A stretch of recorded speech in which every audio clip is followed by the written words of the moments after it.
Welcome to the Press One for Nick podcast. My name is Nick Glimsdahl, and my guest this week is Ilenia Vidili. She is a passionate customer centricity advisor, author, and keynote speaker.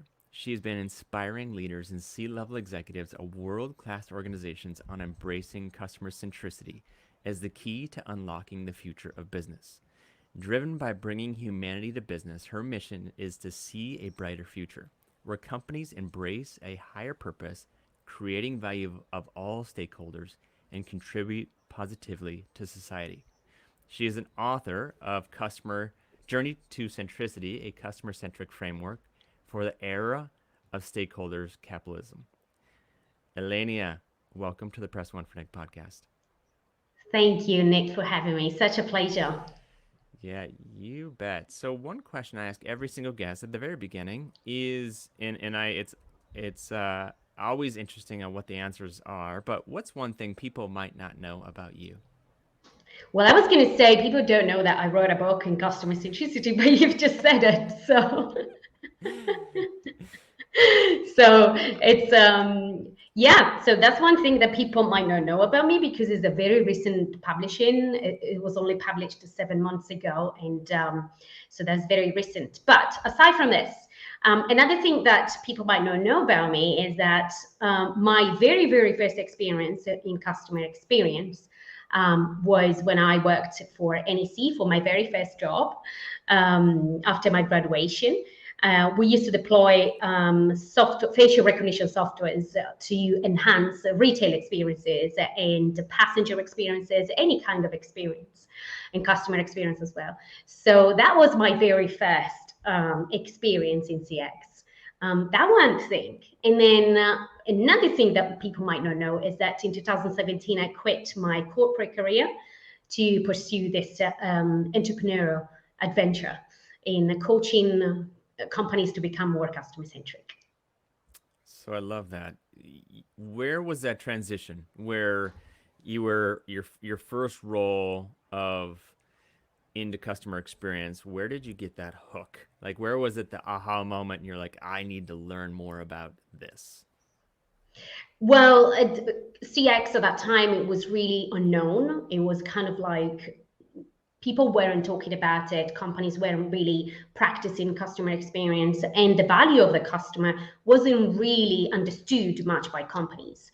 So I was working for this software, NEC Corporation. So we used to deploy this software that, in a way, would enhance with facial recognition and biometric. Would enhance the experience of customers. So that's where we understood why it was important to understanding customer needs, understanding their emotions. That's where basically it all began for us as a company. But it was all very new, we wouldn't really understand much about customer needs and expectations at that point. And then this was back in 2011. Then a few years ago, I think it was in 2018, the European Union stopped facial recognition softwares from being used in private companies. So only governments can actually now use biometric and software recognition softwares. So that kind of shifted, especially for NEC, but I had already left at that point for that company. Then I moved to other companies, and until when in 2017 I quit my career. So, but it's interesting how it developed. Yeah, absolutely. So there's the book Journey to Centricity, which I have here, a customer-centric framework for the era of stakeholder capitalism. This is and I think I mentioned that prior to recording, but it's for me, I always like to read books like this with where there's so much meat in them, is to take them and kind of digest them and then go back to it and start picking through and saying, oh, I want that. Or I'm listening to a conversation 5 weeks later and I got to go back to the book to Mm. see what really happened. But there was a ton of stuff in here, and I think it's worth a read. So all my listeners go out and pause, buy the book, and then come back and hit play again.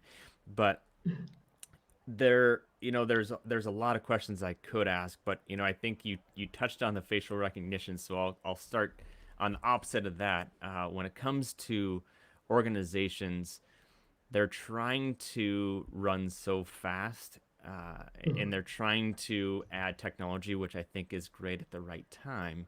But how and why do brands need to be more human? Mm. So you touched a very, very important and critical point here. So let me start from the beginning. So let me go a few years backwards. So when I started working in companies, especially like in corporations, I could see two main patterns, okay, across this 15 years. The first one is, of course, is basically listed and said in my subtitle, in the subtitle of my book, is of course the capitalist system in which we are living as a society. So the fact that for too many years, brand purpose was that of maximizing profit.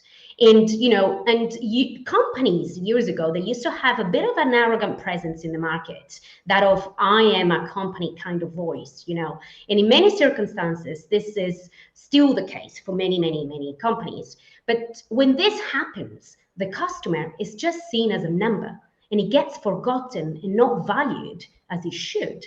So this is one of the patterns that I can see and I still see. Another pattern is, as we dived into the internet age and the digital age, companies are trying to automate as many customer interactions as they can, of course, because it's cheaper to have more technologies and less people, and that's totally fine, because automating processes offer incredible benefits for a business. But the only thing is that when this happens, which happens for many, many companies, so it's basically we create a wall between the company and the customer, and that the conversation and that relationship between them, it gets increasingly impersonal. So doing business, as we know, is about creating strong relationship with customers, which can never be automated. And you might have read it in the book that these days businesses are under a lot of pressure for many, many different reasons, such as commoditization of products, lack of relevance in highly saturated marketplaces, and especially more empowered consumers. And today, so back to your question, why do brands need to be more human? Because customers require it. Being a more human brand, be more present, be more conversational, open dialogues with customers helps to develop that stronger bond with customers, which is not done by selling products only, So that's the main reason. So having the best product in the market is not a differentiator anymore, as it used to be years ago, For today's consumers, the new digital consumers and the new generation of consumers, brand customer relationship must go beyond that single transaction. And customers really want to talk to companies that care for them as human beings, as opposed to as wallets. And that's why I believe it's super important these days to differentiate yourself as a human brand rather than a product brand. Yeah, and you can feel that difference of organizations that are focused on the human versus, oh, I'm number 10,462. Yeah. And I need to hit my certain metric in the contact center. So I'm going to fly through this conversation, not actually hear you out or care about Mhm. your needs, but solve the problem and potentially interrupt you to hit my metric and potentially get my bonus at the end of the year. That's it. So, how, bringing it back to being more human, how can organizations shift their focus from bringing more humanity into those organizations? So in the first section of Journey to Centricity, I've highlighted the humanity factor of a business, how they can be more human. And as you well know, I have highlighted three critical components to bring in humanity into companies. The first one is of utmost importance and is purpose. Second one is empathy, and the third one is trust. So now businesses used to start from selling products. So from putting a product in the market and with hope to selling it to as many customers as possible to maximize profit as much as possible, right? But these days, businesses must start with a brand purpose, because purposeful positioning, it's all about how your brand makes a positive impact on people's lives. And that's how companies and customers are buying products. They are basing their buying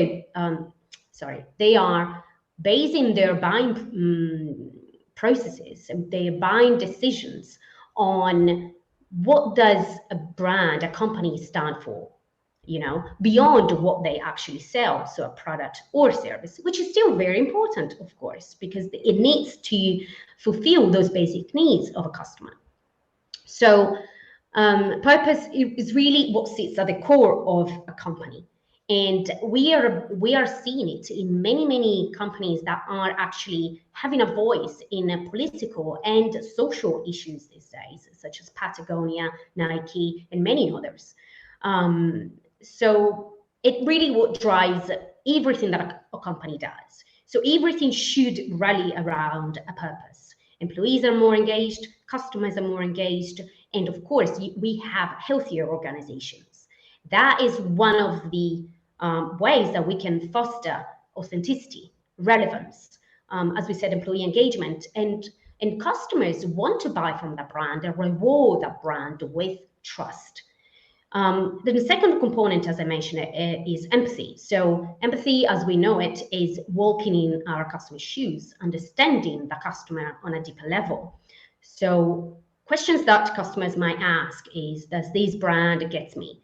Does he really understand me? Does he care about me as a human being? And then we have trust. Can I trust this brand? So consumers will exchange their trust with a brand. So they will give their business to brands that they really trust. So how do we earn that trust? So these elements, I believe, are those that make a brand more human, and that we really can differentiate ourselves from the rest of the competition. Yeah, I love the way that you brought that together, because specifically with empathy, people don't necessarily think of the feelings of that customer. They're not saying, I hear you, I see you, or labeling the pain or frustration or anger that they're going through because of the frustration that the product or service cost. And so if they're not labeling it, saying, it sounds like we really let you down, that seems frustrating. It seems like, it feels like we went through this. Here's what I'm going to do about it. But until you hit that level, there was a guy, Derek Gaunt, that I had on the podcast, and he was a hostage negotiator, and he said the unaddressed emotions never die. And I said, please say that again. He said, unaddressed emotions never die. And I was like, man, that is so true, even in customer service and customer experience. When somebody has a bad experience, it's usually comes down to how the company handled it, Right. and how they made them feel throughout that process. Right. So bringing it back to a question is like, how can organizations connect emotionally with customers? Yeah. So it sounds very abstract, but actually it's not. So basically, we human beings, we think and we buy products and services based on two different things. So in the product-centric approach considers only the rational aspect of an experience, because companies believe that customers only look at product features, quality, and prices. Although these are very important, as we know it, when making decisions, we human beings are influenced much more than just rational factors like price and quality. In other words, So the rational part of our brain, the left part, understand processes, logic, numbers, and science very simply. It basically wants to evaluate things. The instinctive part of our brain, so the right part, instead makes instant decisions and intuitive decisions based on feelings, dreams, emotions, and intuitions. Both parts are extremely important. So the left part wants things to be easy and convenient, which is what most companies focus on. Rather, the other parts, as I said, it looks into the emotions. But most companies look only at the rational part and forget the right side of the brain, so the emotions of the people. Now, focusing solely and only on the left part of the brain, so the rational part, it creates only satisfied customers because, as we said, it focuses only on the price, product, etc. But it doesn't really create emotionally connected customers. But emotionally connected customers are much more likely to complain less about things. They're much more understanding about things when they go wrong, and they obviously go wrong many times. And they are much more valuable to a company. So how does this emotional connection occurs? So it occurs through our communication. It occurs when we are communicating above and beyond our product's features and prices. When we are, banging about buy now products, buy now my product. So it's about being genuine. It's about being vulnerable. It's about making customers valued and caring about them. So adding value to their lives beyond, as I said, beyond the products and services. So it's about, as we were saying earlier, it's about the impact that we have on society, that positive impact. And personalization is another one. So how much do we personalize? How much do we listen to our customers based on their needs and expectations? Do we create a sense of belonging through our community? All these things create emotional connection with customers. And so just to put this into perspective, on average, customers are fully emotionally connected, are 52% more valuable than those who are just highly satisfied. And as we said, highly satisfied customers are those who are happy with a product and service. But emotionally connected customers are those who are satisfied and connected beyond our product and service. And I'm going to give you a very easy and simple example about all this. I'm not sure whether you got to the point where I talk about my story with my mattress company in the book. So basically, what happened a few months ago, actually last year, I was having really bad back pain. And obviously, I went to Google and searched for the best mattress company, and got in touch with this company. Had an appointment with them and to try the mattress. It was one of those shiny, beautiful foam mattresses that we all have these days. So I got the mattress, and that's fantastic. So the company made me fill a form, and one of those forms, like asking me questions about my health and my back pain and my house, so how many bedrooms I had and things like that, which I happily filled. And then after about a month, I started getting newsletters and sales emails about getting a new mattress. Buy now a new mattress. You need a new mattress. So as you can probably hear here, they weren't really interested about my back pain, about my health, and understanding how did I do with a new mattress. They were just selling to me, and not even upselling with new sheets or new pillows and things like that. But as I mentioned, I live in a one-bedroom house. Where did they think I was going to fit another mattress? You see? So you disconnect from them, and you are satisfied because the product it's satisfying enough, but then you disconnect with the brand because the brand doesn't really care about you. So you see what I mean about emotional connection. I would have been much more connected emotionally if they had asked me about my back pain, how was my first night, did I need anything else, how can I clean this mattress and things like that. But they weren't really interested. And that's why customers emotionally disconnect from a brand because of all these things that they don't really they don't really make you part of the brand. Is not really part of your life. Let's put it this way. Yeah, they don't necessarily care about you. They care about that next sale. Mm-hmm. And let's say on the opposite side of that, you got this new mattress. It's now installed. It's been a couple weeks in, and they said, "Hey, I was just curious, how is the back pain going? It seems like everything's going good, but I don't want to assume. Here's some things that you can do to alleviate back pain that have nothing to do with our mattress." Exactly. Exactly. And continuing to find ways to add value, and you're still connecting emotionally, even though you might not be connecting to the sales guy, Nick. Yeah.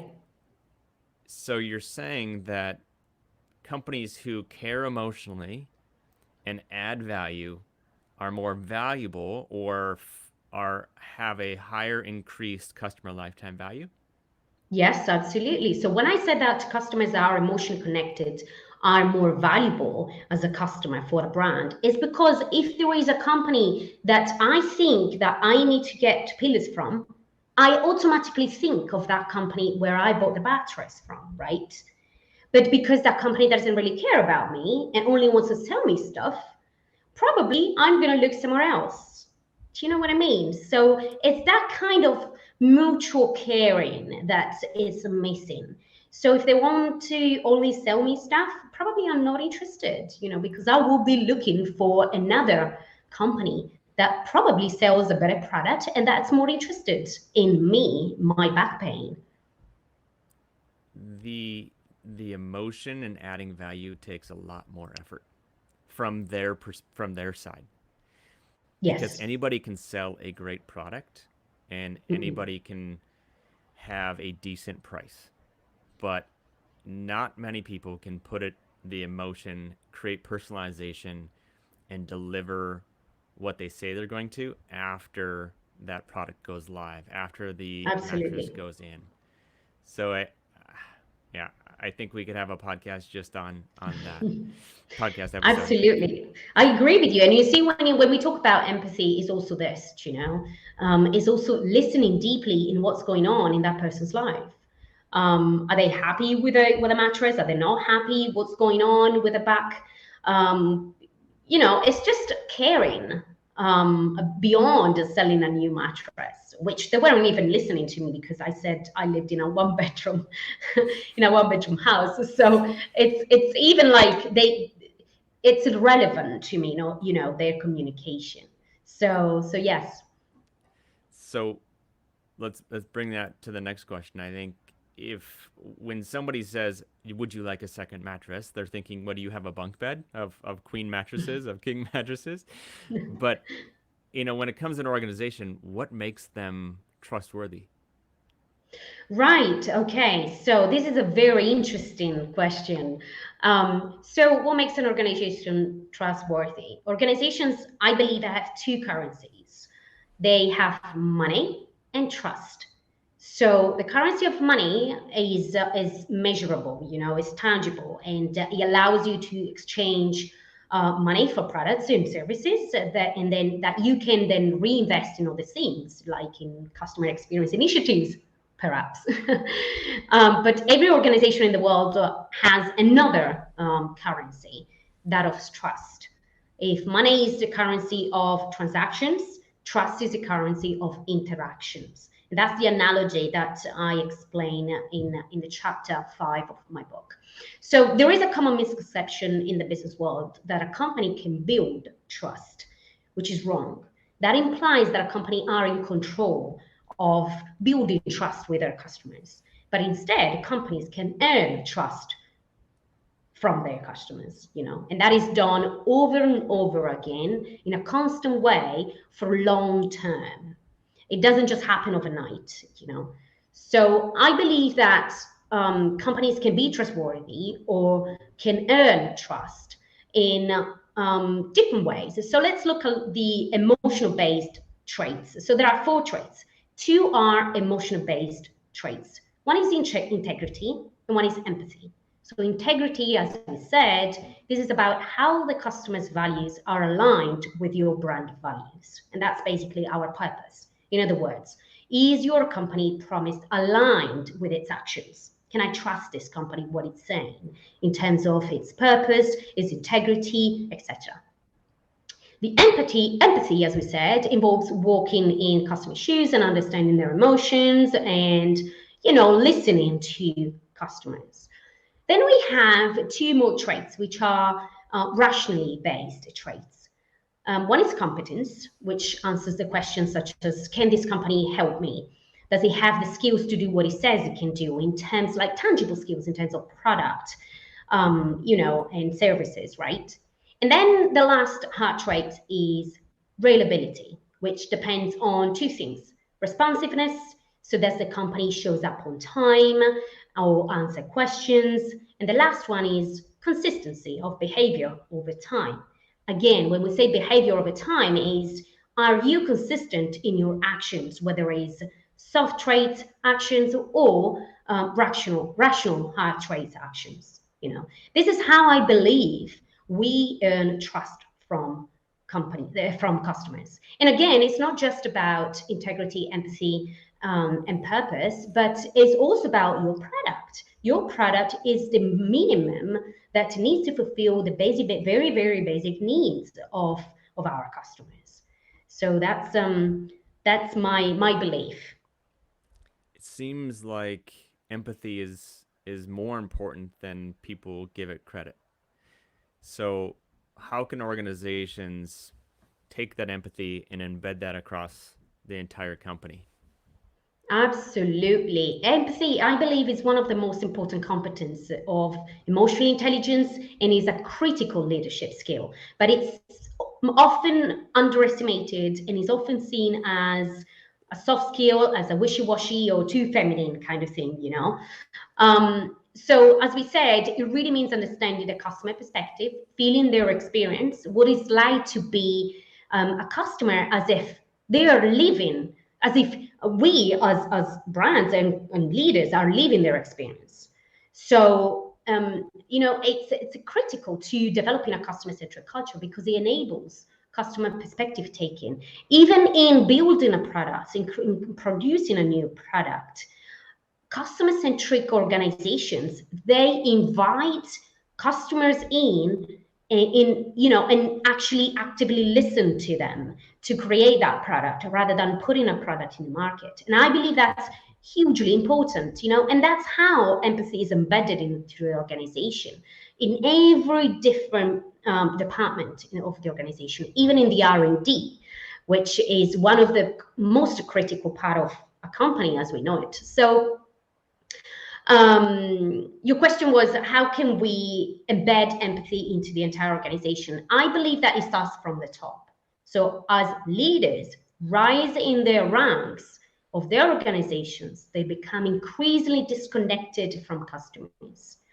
Some executive leaders, they never speak to customers, and yet they are trying to make decisions in their best interest or make strategies for those customers. So I believe that's where it all starts. So how can you possibly understand the experience of a customer if you've never interacted with them, if you've never spoken to them? So customer empathy needs to be embedded into the day-to-day organization rituals, and that requires leaders to role model empathic behavior with their teams, and then it will roll down to customers. But how does it start from their team? Empathy embedded from the leaders to their teams. How does it work? So it really starts with asking questions such as, what would our customers think about this strategy?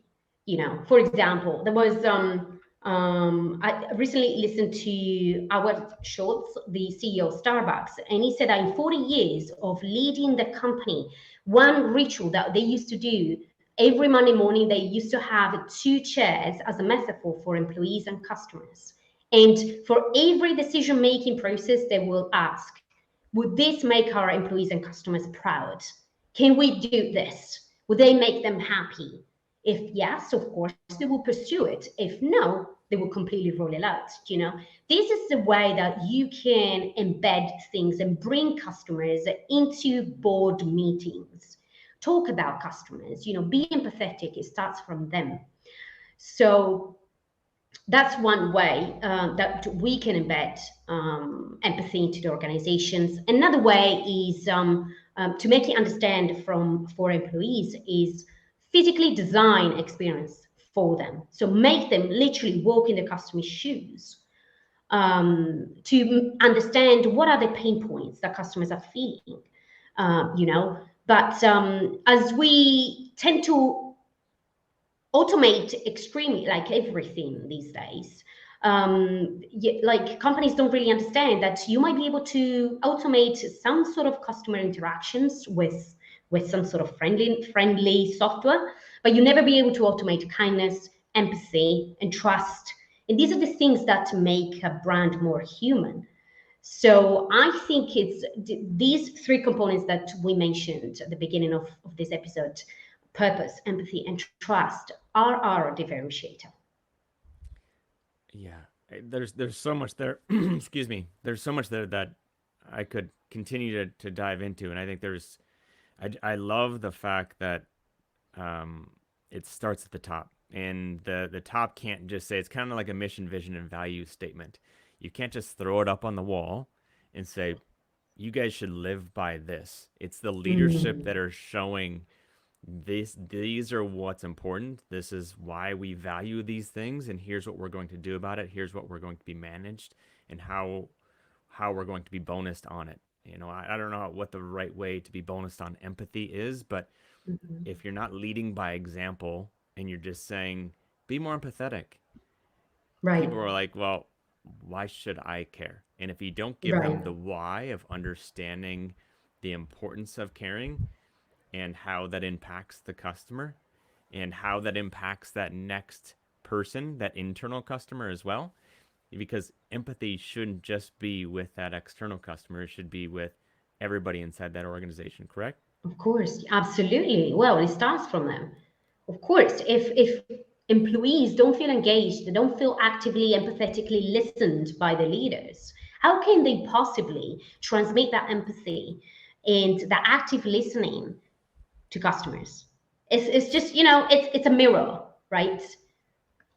It's definitely a direct reflection of the employee and how you treat them. So I love that. Some people in the world might say, I'm still not quite convinced. It still feels Hmm. touchy feely to me. Is there any data that you can provide that might be able to change their minds on that? Yes, I have some data. Because I have my book here in front of me. So, sorry, You're good. I can't find it. Sorry. So what you can do, and I can cut that part out too if you want. So how I about have I it just here. go, I can't find it. Sorry. yeah. So how about I say, I'll change it to, can empathy be taught? Like, how are you able to teach empathy? Okay, ready? Yes. All right. So the question is, and people might believe it or not, people are born with empathy, or some people have that knack to be more empathetic. But can empathy be taught from your perspective? I think I'd say it can be practiced. Mm. I wish she was taught at university like practical skills and like other skills, but it's not something that we have been taught these days. I really wish in the future. However, it can be practiced. We all have the capacity for be more empathetic because it's not a fixed human trait. So it's actually about 30% genetically determined, and therefore it's something that we can sharpen over time, which is good news. Because our brain has the physical structure to practice this skill, and it's called mirror neurons, which are the building blocks of empathy. These mirror neurons, they give us the ability to understand and feel what others are thinking and feeling. You know, it's like a mirror. When you, it's contagious. In fact, we human beings not only conform to others' bad behavior, but also to good behaviors such as kindness, such as empathy. You know, it's like a mirror. So we do. It's like, you know, when you were a child and you were taught certain behaviors from your parents, it's exactly the same thing. If we are shown how to behave, then we automatically do it ourselves, right? And that's why I believe empathy should be taught in universities, should be taught in schools, in primary schools, etc., because it's such a critical skills. If we are more empathetic within organization and outside organization, in society in general, we have better businesses and definitely a better society. That's such a great answer because it's similar to listening and speaking. When you're very young, you're getting taught the words and the sounds of learning how to speak. And then slowly, hopefully, you're getting better to become a better speaker. And the same is true with listening. I could be a really good speaker and I'm just over talking you all the Mm-hmm. time and I'm not actually paying attention to what it is, but it's practiced. And the more you practice, the better that you will become because hopefully you're learning from the things that you've done that aren't working or aren't the best way. Uh, and so empathy, I think, is very similar to that. Absolutely, yes. And that's why I cannot stress enough the fact that leaders should role model these skills, the empathetic um, ways of dealing with other people, because eventually, like brands and organizations are made of people.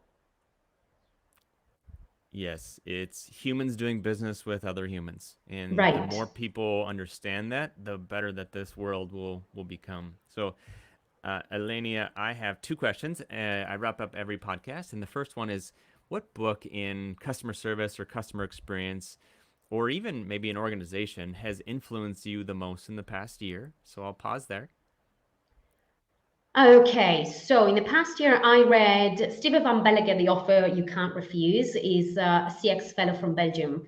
And I think that's a really, really nice book that I really liked. Another book that I loved about CX was Peter Fader, Customer-Centricity, was another good book. Yes, I mean, there are many good CX books, but perhaps these are the two that have had an impact in my writing as well. In fact, there are two interviewees in my book. It's very cool. I've interviewed Peter, but I'll have to take a peek at the other fella. So, the second question I have, and the last question, is if you could leave a note to all customer service professionals, and it's going to hit everybody's desk Monday at 8 a.m., what would it say? Read my book. I'm kidding.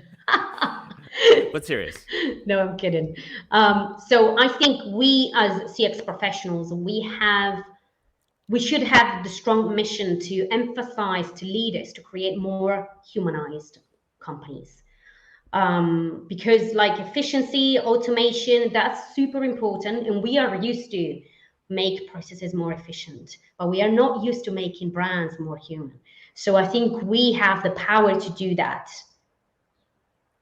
Great answer. Where is if somebody wants to get a hold of you, if they want you to come out and speak, or if they want to buy your book, how do they find you? So they can find me on my website, ileniavidili.com, or through LinkedIn as well. I'm quite active on LinkedIn, Ilenia Vidili. I welcome It's them. it's great. Everybody go connect with Elenia and go find her, buy her book, tell people about her. She's awesome, has a great book, and Elenia, I wish you nothing but success. Thank you so much, Nick.